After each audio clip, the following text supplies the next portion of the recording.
Standing next to me is Chelsea Gibson, and she was actually a finalist on Australian Idol back in the day with Guy Sebastian, and she's been entertaining us with her beautiful voice tonight. How are you, Chelsea? I'm great. I love doing these shows. It's so much fun.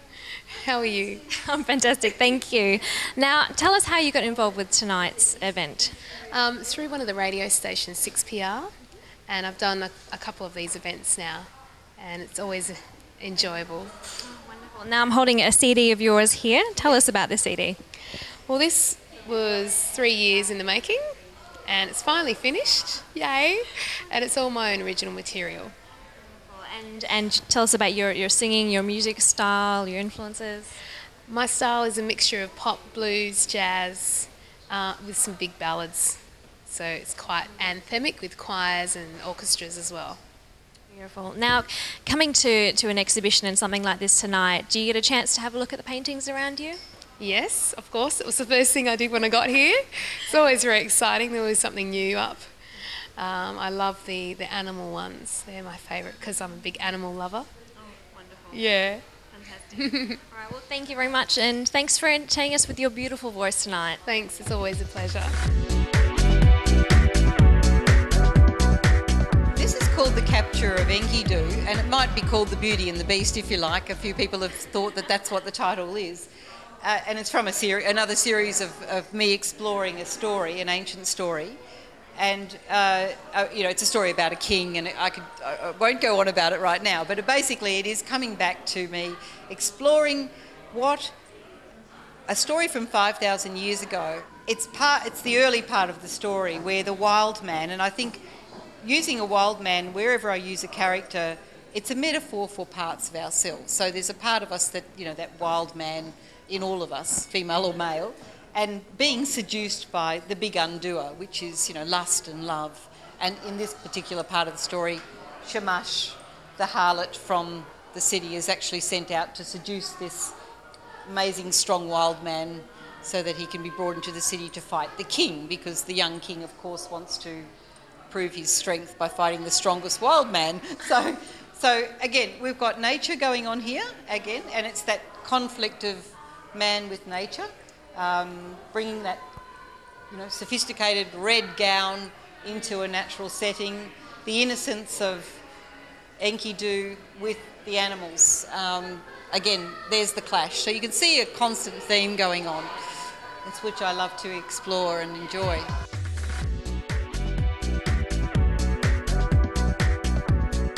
This particular theme between the environment and man, is this something that you've always been interested in, or is it come about because it's your exploration of current issues? Well, I suppose it is something that I've always been interested in, because I spent 10 years in the outback of Australia. When I left home when I was 16, and I was a Melbourne-born girl in the city, and all I want to do is get out of there, and I didn't know why, I didn't know where I was going to go, and I ended up in the desert, and I travelled around. I was on cattle stations and out in very remote camps. We were rabbit shooters, fox shooters, shark fishing. So I did a lot of very odd occupations, and I wasn't an artist. I always painted, but I didn't, it wasn't something that you did seriously.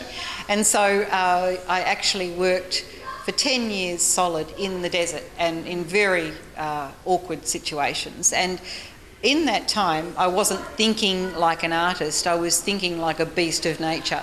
And so I was walking the tracks, picking up gibber stones with fossilised snakes in them and crocodile teeth, and I loved that life, and I immersed myself in it. So I guess that this is very genuine from me. It's where I carved my personality out there with those very hard men and doing very hard things, and it shaped who I think I am today. It would have been great if my dad hadn't thrown my scholarship in the bin. I probably would have gone into politics and economics in university, but because I was bright. But instead, I ended up on this amazing journey out in the outback, and so that gave me a different insight into being a human in nature. And it was probably more like the Aboriginal experience, because it was the original Aboriginal experience. And so you do develop this incredible awe about Mother Nature. You learn very quickly that if you're a fool, you'll die. And that was the lesson that I picked up. And I think that it just I'm very practical, I'm very logical, but I have a big imagination.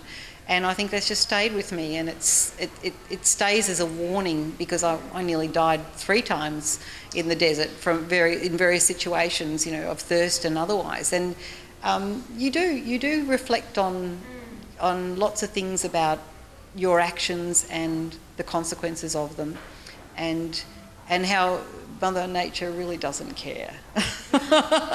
So having a healthy reverence is incredibly important, and so I can do that through my paintings, which I think's wonderful.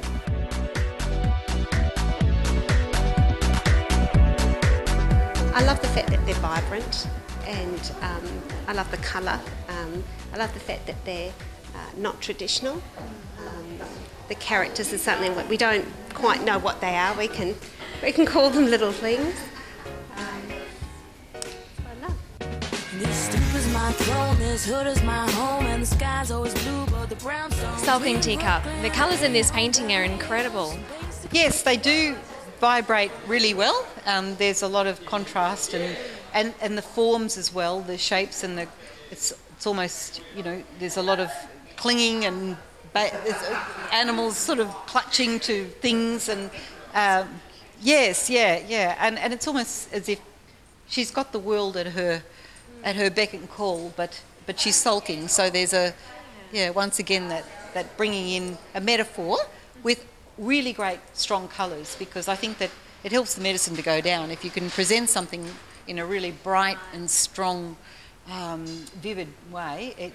It's just great to look at. So it's a seduction technique. Yeah, it's interesting. Now, someone mentioned that they felt really drawn in by the red. Is that something that you know is going to happen with your use of colour? Yeah, absolutely. I mean, you can manipulate colour. It's important that you do, and it's just something that you're always thinking about in the studio. I think it's intuitive. So you will sometimes be conscious about it, but other times it just flows because it's actually, that works with that. So yeah, but the science of painting is always stuck in the back of your mind about, complementary colours and so on and so on. So yeah, we definitely do work with it to create the best vibrancy, by putting certain colours together.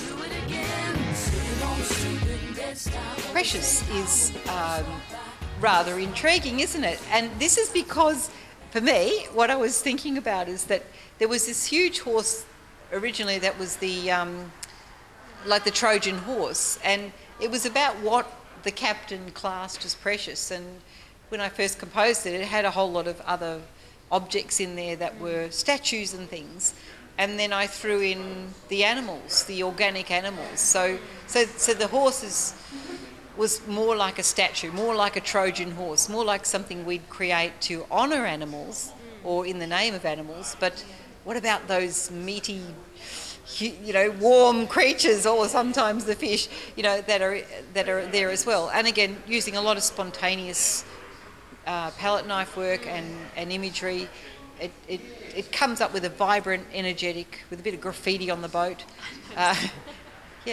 Someone was not happy with the bunny because he was looking a bit odd and sad, but I guess that poignancy is what I'm also trying to put into the work, and the occasional naive figure or line, which gives you that sense of it being spontaneous and maybe not even quite finished. Sure. What's the saying about no painting's ever finished, they're just abandoned.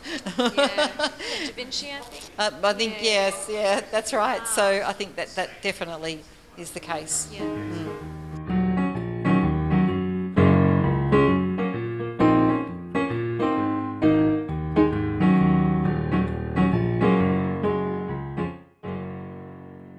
If you look at the naivety of the way the animals are painted, you could never ever kind of evoke that unless somebody who's so experienced as Helen could do that.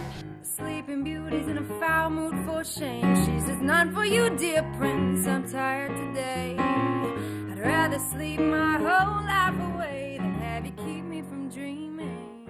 Tell us that hybrid car. Hybrid car. It's like a little Prius, isn't it?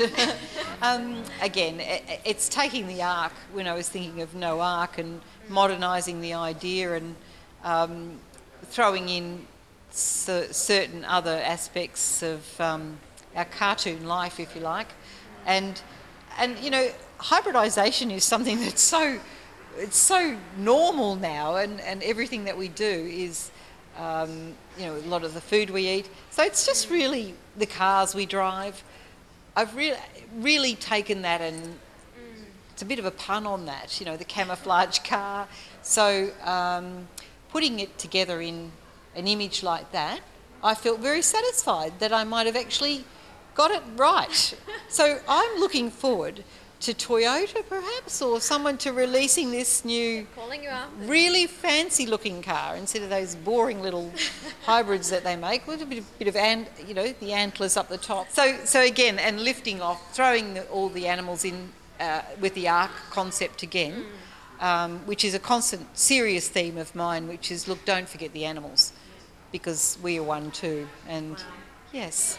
These little characters here, I've just noticed this one has a gun, but these characters that you've included in some of your paintings. Yeah, it's my way again of homogenising the idea, you know, just putting it into, it could be any of us, there's no particular race, it's just population expansion, breeding like bunnies.